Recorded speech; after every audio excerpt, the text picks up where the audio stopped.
नमस्कार दोस्तों। तो आज हम पढ़ने जा रहे हैं समास के जो 3 भाग बचे हुए हैं, उन 3 भागों को हम पढ़ने जा रहे हैं। हम पहले की इस वीडियो में पढ़ चुके हैं कि अव्ययीभाव समास क्या होता है, द्विगु समास क्या होता है, बहुब्रीहि समास क्या होता है। अब हम आज की वीडियो में पढ़ने जाएंगे कि द्वंद्व समास क्या होता है, कर्मधारय समास क्या होता है और तत्पुरुष समास क्या होता है, क्या इसकी परिभाषाएं होती हैं, उनको हम आपको विस्तार पूर्वक बतलाने जा रहे हैं। तो देखिए, सबसे पहले हम आते हैं सबसे पहले कौन सा समास को, तो हम सबसे पहले पढ़ेंगे द्वंद्व समास को। आज की वीडियो में सबसे पहले हम पढ़ेंगे द्वंद्व समास। तो द्वंद्व समास आखिर होता क्या है? देखिए, द्वंद्व समास जो होता है वह क्या होता है कि उसकी परिभाषा होती है कि दो या दो से अधिक समानाधिकरण जहां पर होते हैं। समानाधिकरण का तात्पर्य होता है कि दो या दो से अधिक पद जहां होते हैं, जो कि प्रत्येक पद प्रधान होता है। यानी कि द्वंद्व समास की जो परिभाषा होती है वो क्या होती है कि जिसमें दोनों ही पद प्रधान हो। द्वंद्व समास में दोनों ही पद प्रधान होते हैं। समास में जिस प्रकार से जब हम समास विग्रह करते हैं, एक होता है पूर्व पद, दूसरा होता है उत्तर पद। तो किसी समास में पूर्व पद प्रधान होता है, किसी में उत्तर पद प्रधान होता है, किसी में तीसरा कोई अन्य पद प्रधान होता है, तो किसी में ये दोनों ही पद प्रधान होते हैं। इसी प्रकार से समास का जो चैप्टर चलता रहता है। जैसे बहुब्रीहि समास हमने पढ़ा था कल, तो हमने क्या पढ़ा था उसमें कि वहां पर अन्य पद की प्रधानता होती है, ना पूर्व पद प्रधान होता है, ना ही उत्तर पद प्रधान होता है, अन्य पद प्रधान होता है। जैसे दशः आननः यस्य सा सा दशाननः, इस प्रकार से होता है। अव्ययीभाव समास जब हमने पढ़ा तो वहां पर पूर्व पद प्रधान होता है अव्यय होने के कारण। अब हम पढ़ते हैं कि जिसमें दोनों ही पद प्रधान होते हैं, उभय पद प्रधान, उभय पद, जिसमें दोनों ही पद प्रधान होते हैं, जिसमें उभय पद प्रधान अर्थात दोनों ही पद जहां पर प्रधान होते हैं, वह समास हम आज पढ़ने जा रहे हैं, जिसका कि नाम है द्वंद्व समास। अब देखिए, द्वंद्व समास की जो परिभाषा है वो कुछ इस प्रकार थी कि जहां पर दो या दो से अधिक पद भी हो सकते हैं। अभी तक हमने जितने भी समास पढ़े हैं, उन समास की एक कंडीशन ये थी कि वहां पर सिर्फ दो ही पद होते हैं, लेकिन यहां पर दो से अधिक पद भी हो सकते हैं। लेकिन वे दोनों पद कैसे होंगे? वे दोनों ही समान होने चाहिए, एक लेवल उन दोनों का होना चाहिए, तभी जाकर के वहां पर द्वंद्व समास होता है। यदि दोनों पद समान नहीं होंगे तो वहां पर द्वंद्व समास नहीं होगा रे। जैसे उदाहरण मैं आपको बता देता हूं कि जैसे राम लक्ष्मणौ, राम लक्ष्मणौ। अब इसका जब हम समास विग्रह करेंगे तो समास विग्रह किस प्रकार से करेंगे? रामश्च लक्ष्मणश्च, अर्थात राम और लक्ष्मण दोनों ही बराबर हैं। और हम चा शब्द का यहां पर जब इसका समास विग्रह हम करेंगे तो समास विग्रह में हम चा शब्द का प्रयोग करते हैं। चा वर्ण का प्रयोग हमेशा करना होता है। चा का तात्पर्य होता है और, चा वर्ण का अर्थ होता है और। तो देखिए, राम और लक्ष्मण, इस जब हिंदी में जब हम पढ़ेंगे तो हम पढ़ेंगे राम और लक्ष्मण। राम और लक्ष्मण यानी कि राम और लक्ष्मण दोनों ही क्या है? सहोदर भ्राता है, और दोनों ही एक लेवल पे होने के कारण दोनों ही समान होते हैं तथा दोनों ही प्रमुख होते हैं वाक्य में। ये बात ध्यान रखिएगा। इसके बाद में देखिए, जैसे अगला बताता हूं, जैसे मान के चलिए हेमंत शिशिरौ, हेमंत शिशिरौ। अब देखिए, दोनों ही ऋतुओं के नाम हैं, और ऋतुएं जो होती हैं वो अपने आप में समान होती है। ऐसा नहीं है कि किसी भी ऋतु का अधिक महत्व, एक ऋतु से अधिक महत्व होता है। ऋतुएं जितनी भी होती हैं वे सब समान होती हैं, इसलिए हमें ध्यान रखना है। इसका जब हम समास विग्रह करेंगे तो क्या करेंगे भाई? हेमंतश्च शिशिरश्च, क्या करेंगे? हेमंतश्च शिशिरश्च, यानी कि च शब्द को हम इसमें बीच में इंगित करते हैं, बीच में जोड़ देते हैं। किस कारण से? ताकि दोनों की बराबरी, हमें दोनों ही समान अधिकरण इनके लगते रहे। ये ध्यान रखिएगा। जैसे अनेक कई सारे उदाहरण और मिल जाएंगे, जैसे आपको हस्तपादम, पाणिपादम, पिता पुत्रौ, कृष्ण अर्जुनौ, दंपत्ति, इस प्रकार से मिल जाएगा। लेकिन द्वंद्व समास में एक समास और होता है जिसका नाम होता है एक शेष द्वंद्व। द्वंद्व समास का एक भेद होता है जिसका नाम है एक शेष द्वंद्व समास। इसमें हमें एक को शेष कर देते हैं। जैसे दो पद होते हैं तो दो पद में से हम एक को शेष कर देंगे, हटा देंगे। जैसे माता चा, पिता चा, दोनों को मिलाकर के एक नया शब्द बनता है, वो होता है पितरौ। दोनों को मिलाकर के एक नया शब्द बनता है पितरौ। तो पितरौ शब्द जिस प्रकार से हम इंग्लिश में मदर और फादर, इन दोनों को हम क्या बोलते हैं? पेरेंट्स। पेरेंट्स बोल देते हैं ना, उसी प्रकार से माता चा पिता चा इन दोनों को हम मिलाकर के एक नया शब्द निर्माण कर देते हैं, पितरों हम उसको बोल देते हैं, ये ध्यान रखिएगा। तो ये एक शेष द्वंद्व के अंतर्गत आता है। तो द्वंद्व समास आपको क्लियर हो ही गया होगा। इसकी परिभाषा आप याद रखिएगा कि इसकी परिभाषा क्या है। तो जहां पर दोनों ही पद प्रधान हो, उभय पद जहां पर प्रधान हो, या दो से अधिक भी पद हो सकते हैं, लेकिन दोनों जितने भी पद होंगे वे सारे के सारे पद उसमें प्रधान होते हैं और वहां पर द्वंद्व समास होता है। अब मैं आपको अगला समास पढ़ाता हूं भाई, कर्मधारय समास। अब हम बताते हैं आपको कि कर्मधारय समास होता क्या है। कर्मधारय समास जो होता है इसमें दो शब्दों का आपको ध्यान रखना है। एक होता है विशेषण, दूसरा होता है विशेष्य। एक होता है विशेषण, दूसरा होता है विशेष्य। देखिए विशेषण और विशेष्य वैसे भी आपको अलग से मैं किसी दिन पढ़ा ही दूंगा अच्छे से एक वीडियो बना करके, लेकिन फिर भी आप यहां पर जान लीजिए कि विशेषण और विशेष्य होता क्या है।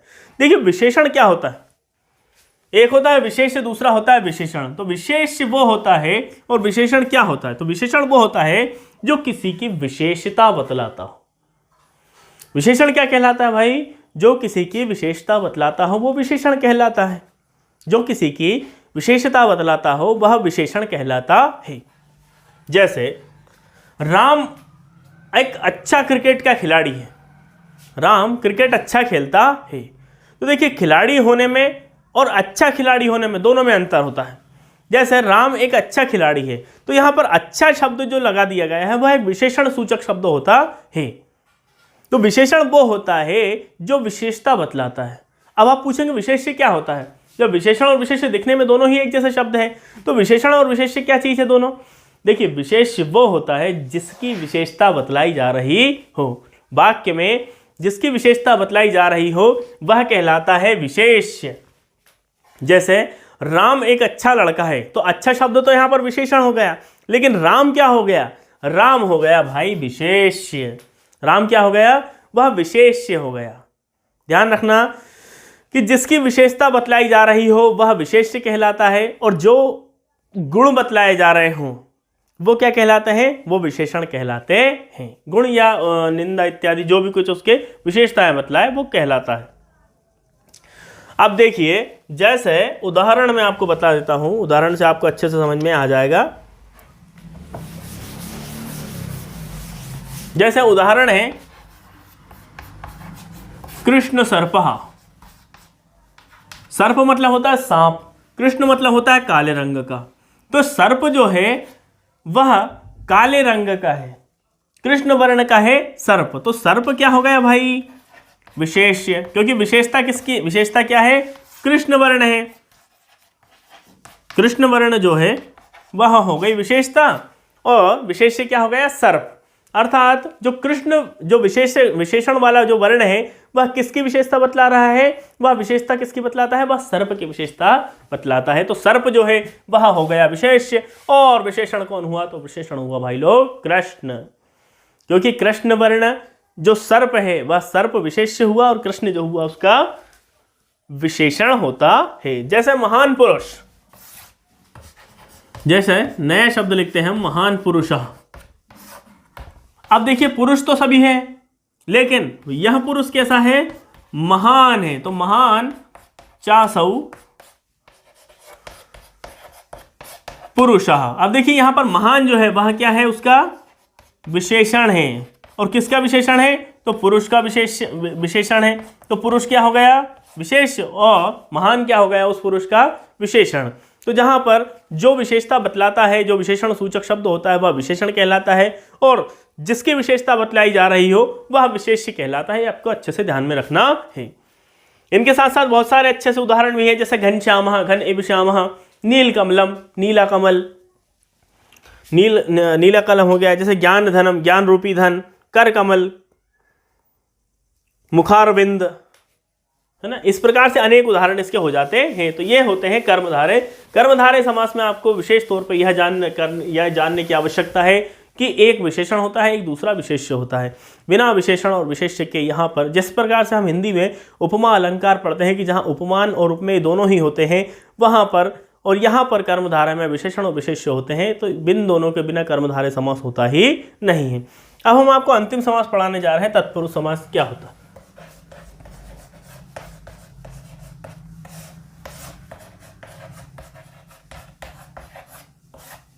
तत्पुरुष समास, देखिए तत्पुरुष समास जो होता है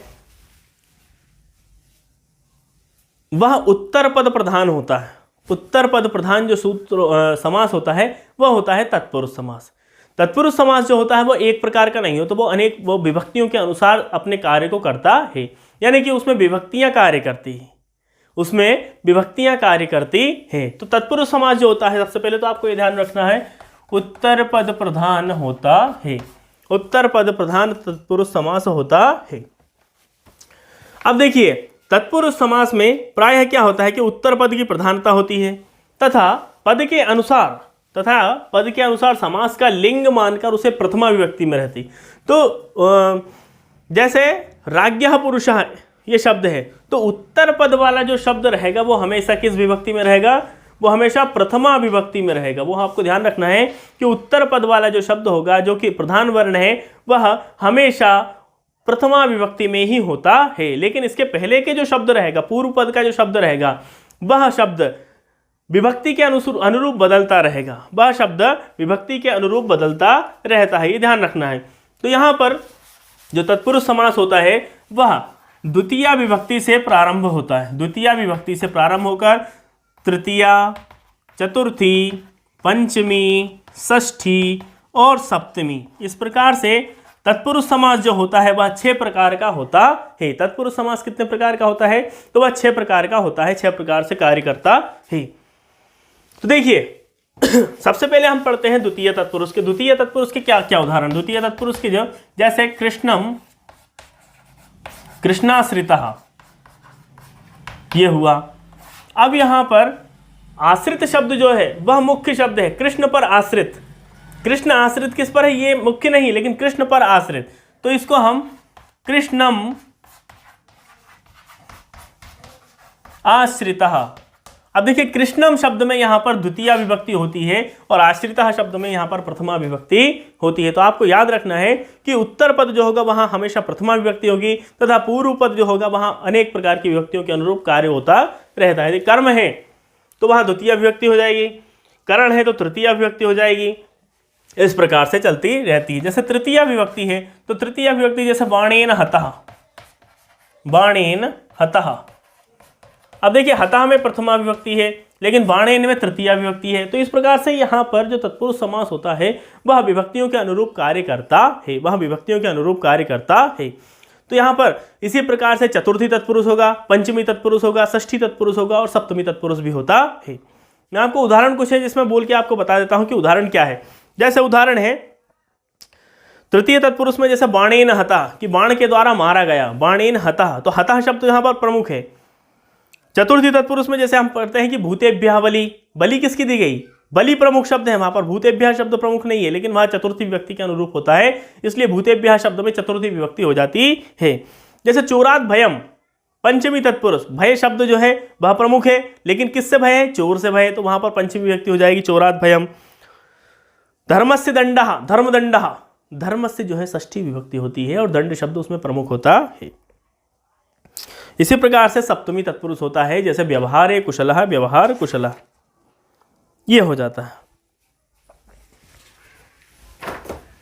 इन सब के अतिरिक्त तत्पुरुष समास का एक और भेद मैं आपको बतला देता हूं जिसका नाम है नए समास। नए समास, यह भी तत्पुरुष समास का ही एक भेद होता है। नए समास जो होता है वह तत्पुरुष समास का ही एक भेद होता है। देखिए नए समास का तात्पर्य होता है नेगेटिव, जो नकारात्मक शब्दों को सूचित करता है। यह नकारात्मक शब्दों को सूचित करता है, यही होता है नए तत्पुरुष समास। अब इसमें हम किस प्रकार से करेंगे, जैसे कोई भी शब्द है, किसी भी शब्द को जब हमें नकारात्मक बनाना होगा तो हमें ध्यान रखना होगा उसके आगे हम ना लगा देते हैं, ना में से आ बचता है। नए समास जो है इसमें से या की इत संज्ञा हो जाती है, ना भी खत्म हो जाता है, बचता है केवल आ, बचता है केवल आ। जैसे उदाहरण के लिए ज्ञान शब्द है, तो ज्ञान शब्द में हम नए समास करेंगे तो यहां पर हो जाएगा अज्ञान। तो यहां पर अज्ञान शब्द लगा तो आ जो है वह नए समास का ही एक रूप है। तो ज्ञान का जब हमें नेगेटिव शब्द बनाना है तो वहां हम बना देंगे अज्ञान। क्या बना देंगे हम वहां पर? अज्ञान शब्द को हम लिख देते हैं। जैसे अर्थ, जैसे समर्थ शब्द लिखा हुआ, अब हमें इस शब्द को नेगेटिव बनाना है तो हम इसके आगे आ लगा देंगे, बन जाएगा असमर्थ। तो जब हम शब्द को किस प्रकार से करते हैं, जब हम, लेकिन शब्द भी कैसा, जब शब्द व्यंजन होगा तो वहां सिर्फ आ लगता है, लेकिन व्यंजन के साथ साथ यदि यहां पर पहले से ही स्वर होगा यानी आ होगा तो यहां पर हम आ के स्थान पर अन का प्रयोग करेंगे। जैसे देखिए मैं आपको बताता हूं, जैसे अर्थ शब्द है, यहां अर्थ शब्द है। अब यहां जो ज्ञान शब्द था, ज्ञान जो शब्द है, ज्ञान जो अक्षर है वह क्या है, वह व्यंजन वर्ण है, और यहां पर आ जो है वो क्या वर्ण है, स्वर वर्ण है। तो अर्थ के स्थान पर हम अन शब्द को जोड़ देंगे, बन जाता है अनर्थ। बनता है क्या शब्द? अनर्थ शब्द बनता है। तो आपको यह बात ध्यान रखना है अच्छे से कि जब भी हम नए समास का प्रयोग करेंगे, नए तत्पुरुष समास का प्रयोग करेंगे, तो यदि शब्द के प्रारंभिक वर्ण में व्यंजन वर्ण है तो वहां सिर्फ आ को हम जोड़ते हैं, लेकिन जहां पर स्वर वर्ण प्रयोग होता है, स्वर वर्ण से शुरुआत होती है शब्द की, तो वहां पर हम अन्य शब्द का योजन करते हैं। जैसे ज्ञान शब्द था तो ज्ञान जो है वो व्यंजन था, इसलिए हमने वहां पर सिर्फ आ लगाया, अज्ञान किया। ब्राह्मण शब्द है तो उसको ब्राह्मण इतर किया हमने, तो वहां से ब्राह्मण में बा जो है वह व्यंजन वर्ण है, लेकिन उसके आगे जब हमने वर्ण को जोड़ा तो हमने केवल आ शब्द को हमने वहां पर, आ वर्ण को हमने वहां पर जोड़ा है। लेकिन देखिए यहां पर जैसे अर्थ शब्द था, अब अर्थ शब्द क्या है, वो आ है। आ क्या होता है, व्यंजन होता है, और व्यंजन होने के कारण यहां पर क्या हो जाता है, अन शब्द हो जाता है। तो दोस्तों ये थे हम समास के संपूर्ण चैप्टर को हमने आपको पढ़ा दिया है। उम्मीद करते हैं कि आपको ये बहुत ही अच्छे से समझ में भी आ चुका होगा। यदि आपको ये वीडियो अच्छी लगी है तो इसे लाइक कीजिएगा, चैनल को सब्सक्राइब कीजिएगा। धन्यवाद। जय तो संस्कृतम, जय तो भारतम।